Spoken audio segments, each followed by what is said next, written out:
வணக்கம் அவர்களே, welcome to YouTube விவசாய சேனல்.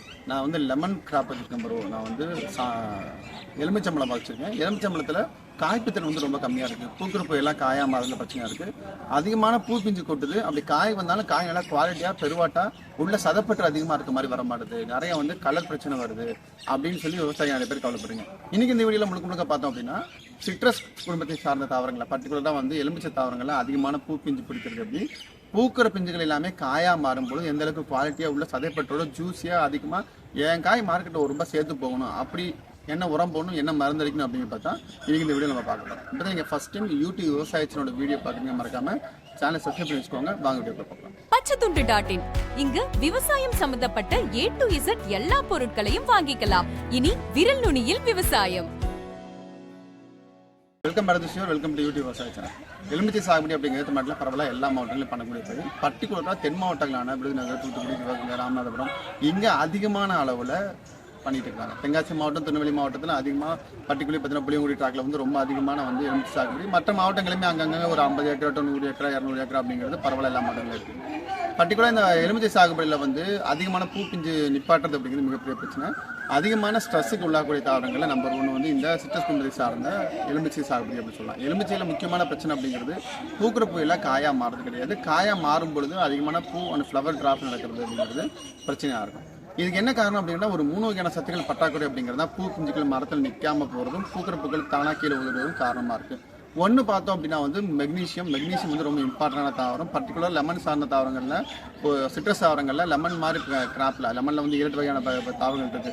இப்போது நார்த்தங்காய் ப்ளஸ் வந்து சிட்ரஸ் ஆரஞ்சு ப்ளஸ் வந்து இது எலுமிச்சை மேம்பழம், பொம்மில்லா, இது மாதிரி நிறைய டைப் ஆஃப் சாத்துக்குடி, ஸ்வீட் ஆரஞ்சு, சிட்ரஸ் ஆரஞ்சு, நிறைய டைப்பில் வந்து இந்த ஃபேமிலிஸ் இருக்குது. இந்த தாவரத்தை சேர்ந்த குடும்பங்கள் இருக்குது. இதெல்லாம் எல்லாத்துலேயுமே காமனாக பிரச்சனை அப்படிங்கிறது இந்த மெக்னீஷியம் வந்து சரிவர இல்லாதனால மேல் ஃபீமேல் ஃப்ளார் ரேஷியோ பூக்கிற பூக்கள் அதிகமாக காயாக மாறுறதும் ஆந்தர்னு சொல்லக்கூடிய உள்ளே இருக்கக்கூடிய மகரந்த தொகுளுக்கு வந்து ஸ்ட்ராங்காக வச்சுக்கிறது வந்து மெக்னீஷியோட வேலை. அந்த சத்துக்கள் சரிவர நம்ம கொடுக்காதனால அதிகமான வந்து பூக்கிற திறன் வந்து காயாக மாறுறது வந்து குறைஞ்சி போகும். நம்பர் 1. நம்பர் 2 பார்த்தோம்னா வந்து ஜிங்க் ரொம்ப இம்பார்ட்டன்டான தாவரம். நிறைய பேர் ஜிங்கை வந்து இந்த தாவரத்துக்கு கொடுக்க மறந்துடும். ஜிங்க் கொடுக்கும்பொழுது அந்த தாவரத்தோட பிரைட்னஸ் அதிகமாகும். அதாவது எக்கனாமிக் பார்ட்னு சொல்லக்கூடிய பழம் ரொம்ப பிரைட்டாகவும் நல்ல ஹெல்த்தியாகவும் இருக்கும். அதிகமான பூச்சி தொந்தரவு, நோய் தொந்தரவுல இருந்து உங்கள் தாவரத்தை காப்பாற்றணும் வச்சிங்கன்னா நீங்கள் அதிகமாக கொடுக்க வேண்டிய வரும் ஜிங்க் வந்து ஜிங்க் ஆக்சைடு வடிவத்தில் லிக்விட் 39.5% அப்படிங்கிற பர்சன்டேஜில் ஃபோலியோஸ்பேட்டா லிட்டருக்கு 2 மில்லி கொடுக்குறது அப்படிங்கிறது மிக முக்கியமானதாக இருக்கும். 3வது பார்த்தோம்னா நீங்கள் கொடுக்க வேண்டிய நியூட்ரன்ஸ் அப்படிங்கிறது பார்த்தோம்னா கால்சியம் ரொம்ப இம்பார்ட்டன்டான சத்துங்கிறது கால்சியம். ஒரு தாவரத்துக்கான ஸ்ட்ரக்சரை தீர்மானம் பண்ணி சைஸு கலர் நல்லா பெருவாட்டாக வரதுக்கு, கலர் நல்லா சைனிங்காகவும் நல்லா காய் பெருவாட்டாக வரதுக்கு வந்து கால்சியம் ரொம்ப முக்கியம். ஆனால் இங்கே நிறைய பேர் நம்ம கால்சியத்தை கொடுக்கறதில்ல. கால்சியம் நைட்ரேட்டுங்கிற வடிவத்தில் இல்லை கால்சியம் ஆக்சைடுங்கிற வடிவத்தில் நீங்கள் கொடுக்கலாம். கால்சியம் நைட்ரேட்டாக இருந்தால் ஏக்கராக 25 கிலோ நீங்கள் அடித்து கொடுக்கலாம். இல்லை கால்சியம் ஆக்சைடாக இருந்தால் லிட்டருக்கு 5 மில்லிங்கிற மேலே ஃபோலியோஸ்பேட் கொடுக்கலாம். இந்த 3 கொடுக்கறது மூலமாக நல்ல அதிகமான பூ பிஞ்சுகள் வந்து பெருவாட்டாக வரதை வந்து உறுதி பண்ண முடியும். அடுத்து பார்த்தோம்னா வந்து நம்ம போரான் இங்கே நிறைய பேர் கொடுப்பாங்க. போரான பவுடராக கொடுக்கறத விட போரால் எத்தையில் மெயினாக கொடுக்குறது அப்படிங்கிறது ரொம்ப ஸ்ட்ராங்கான வடிவம். அப்படி கொடுக்கும்பொழுது அதிகமான பூ பிஞ்சு கொட்டைகள் காய் பிரேக் ஆகிறது ப்ளஸ் வந்து அதிகமான வந்து பிஞ்சிலே உருவாத பிரச்சனை எல்லாம் வந்து கட்டுப்படி ஆகும். இந்த 4 வந்து இலைவெளி ஊட்டமாக கொடுக்கக்கூடிய உரம். அடியில் நீங்கள் கொடுக்கணும் அப்படின்னு ஆசைப்பட்டீங்கன்னா வந்து கடற்பாசி உரங்கள் அப்படிங்கிறது மிக முக்கியமான ப்ரைஸாக இருக்குது. கடற்பாசி உரங்களில் நிறைய காம்பினேஷன் நிறைய கம்பெனிஸ் இருக்குது. நம்ம இங்கே சர்ச் பண்ணுறது அப்படிங்கிறது பயோகோல்டு அப்படிங்கக்கூடிய கடற்பாசி உரம் தான். கடற்பாசி உரத்தை பொறுத்த வரைக்கும் நீங்கள் ஏக்கராக்கு 2 லிட்டர் to 3 லிட்டர் அடியில் வந்து தண்ணியில் கரைச்சி ஊற்றுறது அப்படிங்கிறது மிக சரியான ஆப்ஷன் கூட.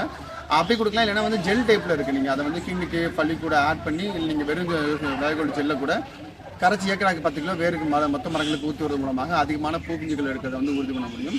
இன்னொன்று நீங்கள் அதிகமாக போட வேண்டிய உரத்தில் முக்கியமான உரம் அப்படிங்கிறது 2 உரம். ஒன்று வந்து ஐசெல் நிறுவனத்தை சேர்ந்த பாலிசல்ஃபேட் அப்படிங்கிற உரம். இதில் பார்த்தோம்னா கால்சியம், மெக்னீசியம் ப்ளஸ் வந்து செகண்ட் நியூட்ரன்ஸான பொட்டாசியம், பிரைமரி நியூட்ரனில் பொட்டாசியமும் செகண்ட் நியூட்ரன்ஸில் கால்சியம், மெக்னீசியம், சல்ஃபர் 3மே வந்து கலந்துக்கக்கூடிய 4 சத்துக்கள் கலந்துக்கக்கூடிய உரம். அதிகபட்சம் ஒரு மூட்டை காசுங்கிறது 1050 ரூபா 1100 ரூபா வரைக்கும் வரும். 20 கிலோ ஒரு ஏக்கராவுக்கு. அதிகபட்சம் 50 கிலோ ஒரு ஏக்கராவுக்கு நீங்கள் கலந்து போடுறது அப்படிங்கிறது அற்புதமான ஒரு ரிசல்ட்டை கொடுக்கும். அது கூட நீங்கள் சேர்க்கிற விட 12-18 யாரெல்லாம் கான்ட்ராக்ஷன் வரும். இல்லை நீங்கள் இது எடுத்து பேட்டர்ன் இதில் எடுத்துக்கிட்டிங்கன்னா கேல்பஸில் எடுத்துக்கிட்டிங்கன்னா வந்து 12-18 காம்ப்ளெக்ஸ் அப்படிங்கிற பேரில் வரும்.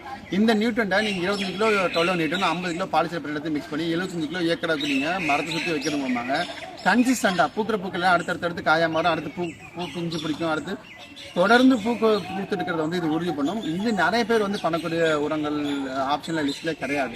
நிறைய பேர் நம்ம வந்து யூரியா, டிஏபி, பொட்டாசு தவிர வேறு எந்த உரங்களும் போட மாட்டோம். கிட்டத்தட்ட அதுக்கு ஈக்குவலான காசு தான் ஒரு மூட்டை அப்படிங்கிறது 2250 ரூபா. அதிகபட்சம் நீங்கள் அடி உரம் போகிறதுக்கு ஒரு 3000 ரூபா செலவாகும். நீங்கள் நார்மலாக காம்ப்ளெக்ஸ் பொட்டாசெல்லாம் கலந்து வச்சா 3000 ரூபா 4000 ரூபா செலவாகும். அதுக்கு பதிலாக இது கொடுக்கறது மூலமாக அதிகப்படியான பூ பிஞ்சு தொடர்ந்து பூக்கும் திறனை வந்து இது கொடுத்துட்டே இருக்கும். மேலே ஃபோலியோ ஸ்ப்ரேவை நான் சொன்ன உரங்களை உபயோகப்படுத்தும் மூலமாக அதிகமான பூ பிஞ்சு கொட்ட பிரச்சனைகள் இருந்து அதிகமான நல்ல பெருவாட்டா காய் வரக்கூடிய மாதிரி இருக்கக்கூடிய முதல் தர மகசூலை வந்து நீங்கள் நோக்கி இந்த எலுமிச்சை பயிர் எடுத்து போகிறதுக்கு ரொம்பவே யூஸ்ஃபுல்லாக இருக்கும். இந்த மாதிரி நிறைய எலுமிச்சை சாகுபடியில் தொடர்ந்து வேறு ஏதாவது சந்தேகங்கள் இருக்குது அப்படின்னா கீழே காம்பாஸ் கமெண்ட் பண்ணுங்கள். எங்கள் டீமில் உங்களுக்கு வீடியோவாக போட காத்துருக்கோம். இந்த மாதிரி நிறைய விவசாய சம்மந்தப்பட்ட தகவல்கள் மறக்காமல் யூடியூப் சேனல் சப்ஸ்கிரைப் பண்ணுங்கள்.